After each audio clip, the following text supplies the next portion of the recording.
Thank you all for being here.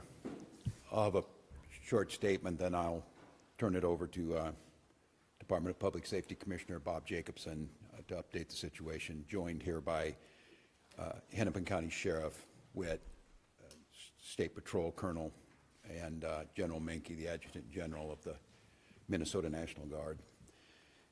Well, as I said last week, this federal occupation of Minnesota long ago stopped being a matter of immigration enforcement. It's a campaign of organized brutality against the people of our state.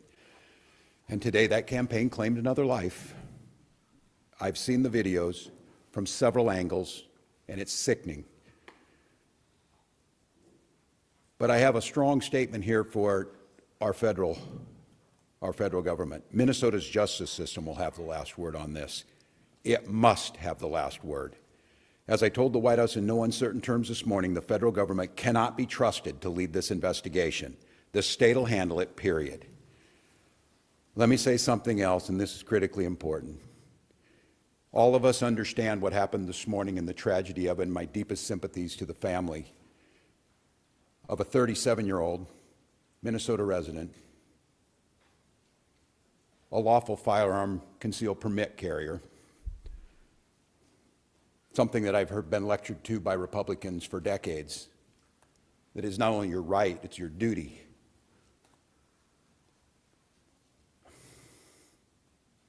We know that the potential to further inflame tensions is high, and to Minnesotans, there's a difference. We want calm and peace and normalcy back to our lives. They want chaos. We cannot and we will not give them what they want by meeting violence with violence. Minnesota and our local law enforcement, as you have seen, have done everything possible to de-escalate. Local media has reported extensively on the cooperation to de-escalate this situation. Donald Trump, I call on you once again, remove this force from Minnesota. They are sowing chaos and violence. We've seen deadly violence from federal agents again and again and again. But in contrast to that, on these frozen streets, what you witnessed yesterday was the best of Minnesotans, peacefully exercising their First Amendment rights.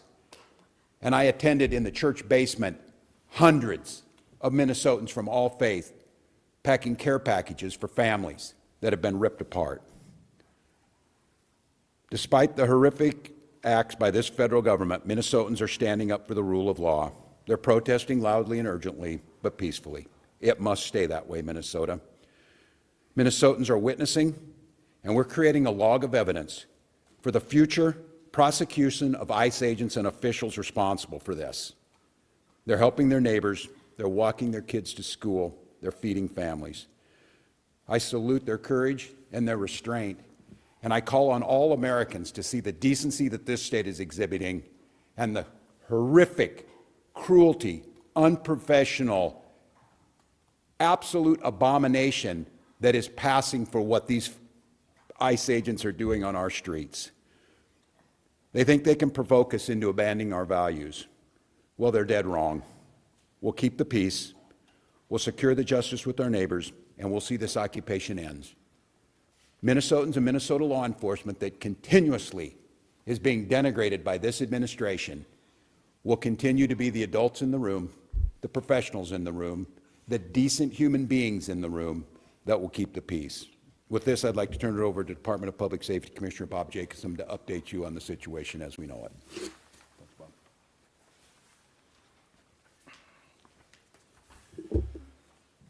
Thank you, Governor. I'm Bob Jacobson, Commissioner of Public Safety for the Department of Public Safety, and again, it's my honor to serve in that position.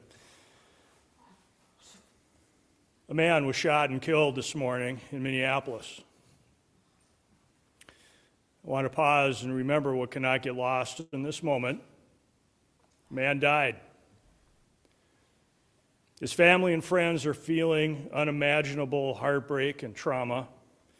And I know Minnesotans and I know our community will rally around this man's family and friends to support him. I also understand clearly that people are upset. They're scared, they're confused, and I want to assure you that this state's public safety officials and our local law enforcement partners are doing everything in our power to get answers, to help return a sense of normalcy back to our communities. You have the right to demonstrate peacefully. We recognize that demonstrations are often driven by strong emotions, beliefs, and a desire to be heard. But please, please remain peaceful. And I want to say it again because it is important and it is critical. Peacefully demonstrate. By doing so, you help local authorities to get answers. You help us to do our investigations. By remaining peaceful, you help ensure nobody else may be killed or injured. The thousands and thousands of people who gathered yesterday in Minneapolis proved that Minnesotans can make their voices heard peacefully, and they can do so without violence, and they can do so without destruction. And state resources are available and ready to support our local law enforcement partners as requested. And those resources include the Minnesota State Patrol, the Bureau of Criminal Apprehension, and the Minnesota National Guard. With that, we'll stand for questions. Ken Riddell with Carolyn. Governor, you've made this request before. Is there any reason to believe that it will be answered differently? Have you had any conversations with the president, with the federal government, and is there any indication that they are going to pull out or back down? Well, I spoke twice this morning, shortly after I received the call of this shooting. I spoke with the President's Chief of Staff, and first request was to get her people out of there, to get these federal agents out of there. They were going to cause more chaos. And second call is, with no uncertain terms, that we will investigate this. We will not be stonewalled. What we've already seen, and you saw it this morning, before any investigation is done, you have the most powerful people in the federal government spinning stories and putting up pictures, and unrelated people who we don't know anything about, and a picture of a firearm to try and spin a narrative. And I asked Americans, this will end when enough Americans say this will end. Do I have any confidence Donald Trump will do the right thing? No, I don't have a lot of confidence Donald Trump will do the right thing. I do have a lot of confidence that the majority of the American people will do the right thing. And I think there cannot be very many people across this country looking right now, after all the reporting that's been done, after everything that's been said, under the pretense that they are here about immigration reform, and quit referring to these people as law enforcement. They are not law enforcement. We have law enforcement who do an incredible job. And to listen to Greg Bovino denigrate the work of our people who are out there cleaning up their mess, no, I don't have a lot of confidence that he himself will do it. But here's what I do have confidence in. There's a whole lot of Republicans, for whatever reason, cannot find their spine. But they might find the ability to know that they're not going to win another election as long as they live, unless they stand up for what's right, and stand up for the rule of law, and stand up for human decency, and that's the moment. So then, just a follow-up, because then if that is not the case, what are the people of Minnesota supposed to do who are in the middle right now? Because if they do Stonewall, and you're trying to investigate, is that forcing? Yeah, no, it's a good question. And look, I speaking to the people of Minnesota right now, I hear that scream from you, and I'll continue to plead and ask you for peace. And I know the answer is, you ask us for peace and we give it, and we get shot in the face on the streets coming out of a donut shop. We cannot give them what they want. I don't know how to say this in so many terms, to watch the madness that we've witnessed over this last week coming out of the White House and what it's doing here. My confidence is, and I say it to Minnesotans, as I've said, exercise your First Amendment rights, speak out, bear witness and document legally. But I understand the risk in that, and I understand the courage that it takes to have people out there doing this. Thank God we have video, because according to DHS, these 7 heroic guys took an onslaught of a battalion against them or something. It's nonsense, people. It is nonsense, and it's lies. So my confidence is this, Minnesotans. You know who you are, and you demonstrate it every single day, and we damn sure know who these people are. The American public knows, And this needs to be the event that says enough. Governor, has there been any indication? Go ahead. Excuse No, I'm me. front. Yeah, Governor Caroline Cummings, WCCO, either you or Commissioner Jacobson speak to the fact that you talk about you don't trust the federal government to handle this investigation. We know with the Renee Good shooting, BCA said that they were blocked from accessing evidence. Has there been any suggestion that BCA is not allowed to do this investigation? Do you have officers on the ground doing the investigation right now?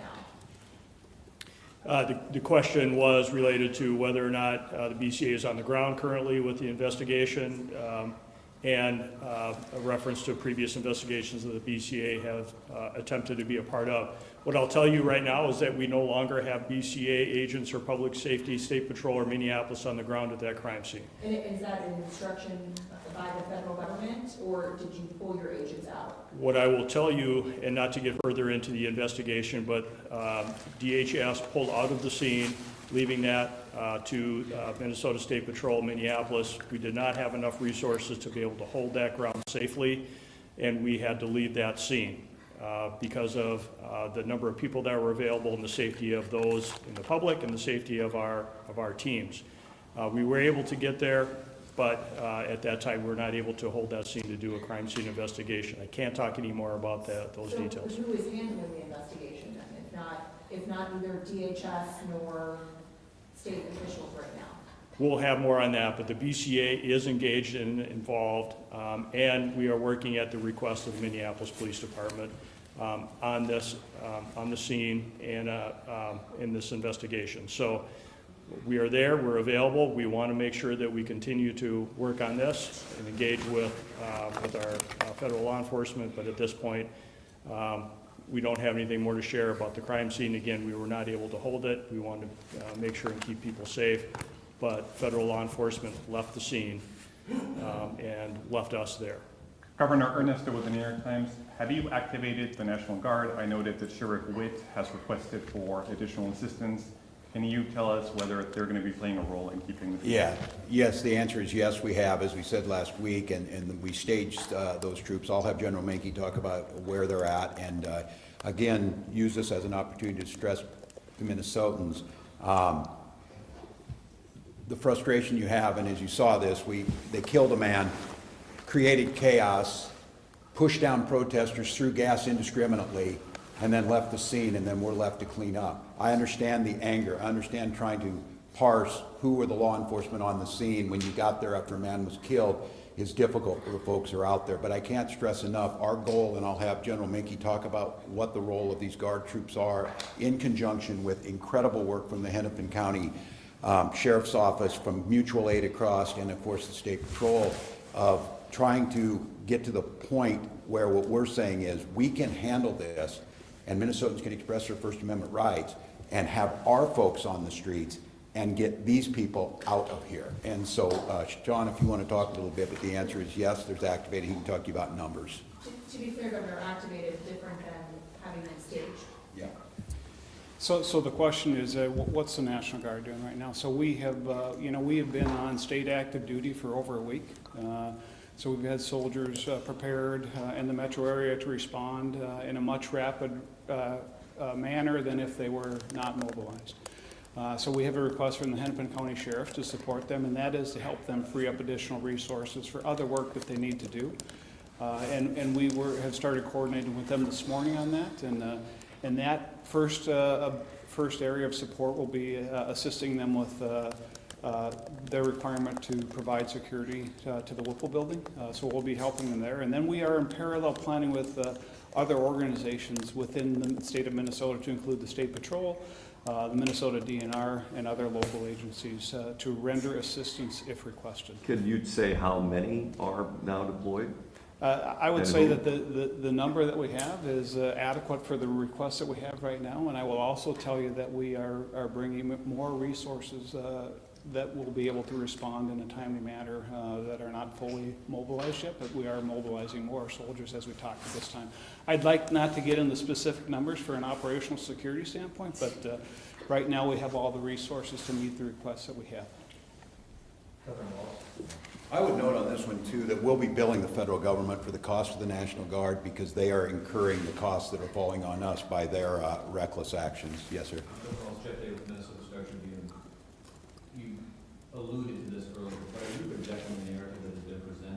federal officials that this man, this 37-year-old citizen in Minneapolis, posed a threat to these agents? And do you reject the idea that he played some role with his weapon in leading to his death? I'm rejecting the rush to judgment within 15 minutes of this, which they did last time. That's why you need to have a fair investigation. And that's why a video can show one thing, but what happened beforehand. But they already will slander this individual. They've already made this the case. And I will just say, you will all start to see it, and some of you probably have. There's multiple angles of this. And I'll go back to what we talked about before. They're telling you not to trust your eyes and ears, not to trust the facts that you're seeing in front of them. And at some point in time, your reporting, and I think the reporting this week has been spectacular across Minnesota, that there's not two sides to every story. But in this situation, what I'm saying is we need to have a fair investigation, understanding what's happening, and held accountable. We continue to hear, and we heard it from the Vice President, that these folks can do whatever they want. They can have full immunity. And what I'm telling you is they will not. There will be justice to Minnesotans. Continue to gather the information. So I won't say where it is, because I think it's irresponsible to make that judgment. But what I see with my eyes and what you're going to see with your eyes makes that pretty hard to believe. And I would imagine as a federal officer, they would have come out and sounded like these professionals sound and say, we need to gather the information, we need to gather all the facts, we need to put them forward, and then we can make some informed decision based on the fact. They've written the narrative already. And the audacity to critique the police chief of Minneapolis after what work that those heroic officers are trying to do, and to be critiqued by this guy, I mean, I don't know, I've said it a lot, but America, as you're listening, enough is enough. Enough is enough of this. End this. End this. And we see them moving to Maine.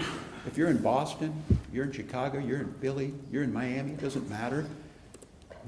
We can't live like this. Our children are in trauma. A 5-year-old, you saw the picture, the bunny hat and the Spider-Man. Is there not like some narrative to throw around, to parade around in some coat you had made and act like you're a tough guy or whatever? These are people's lives, and we have rule of law. So I'll let the investigation play itself out. We will do our best to find it, but I don't know, you kill a man and then you just leave, your law enforcement, you just leave it. Is there a single case in American history where you just like walk away and say, I guess that just happened and we're not going to clean up our mess? I'm proud of Minnesotans.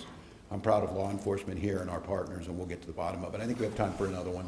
So, Governor, Brittany Ehrman with KSTP Channel 5. The ICE commander just said in a press conference within the hour that they're calling on state and local law enforcement to, quote, help coordinate to get violent criminals off the street. What's your response to that request?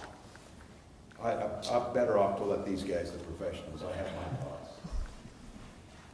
So the question was, what are we doing to assist federal law enforcement on getting violent criminals off the street, if I understand the question? So yes, Greg Bovino said that in a press conference. He was calling on state and local law enforcement. So what is your response to that request? State and local law enforcement are always ready and willing and able to arrest violent offenders. We do not stand down from that, no matter where we get that information from. If there are violent offenders or violent criminals or violent crimes, we will investigate and we'll bring those to justice.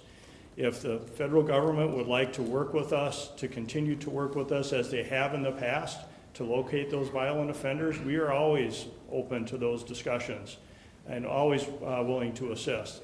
We do not ignore that. We are ready and able, and we do that. All of you as part of the media hear us arresting violent offenders all the time. We have not stood down. That is our mission. The federal government is not alone in arresting violent offenders.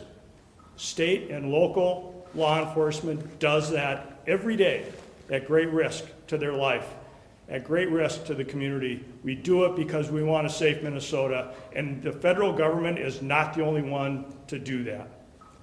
One more. Thank you. Thank you. Thank you. Thank you. Thank you. We'll be back later. Thank you. Thank you. Appreciate it. I'm here. I'm not going anywhere. But respectfully, I'm confused because. Yep, I'll try and clear up your confusion. Commissioner Jacobson said. Yep. That he said, that they were at the scene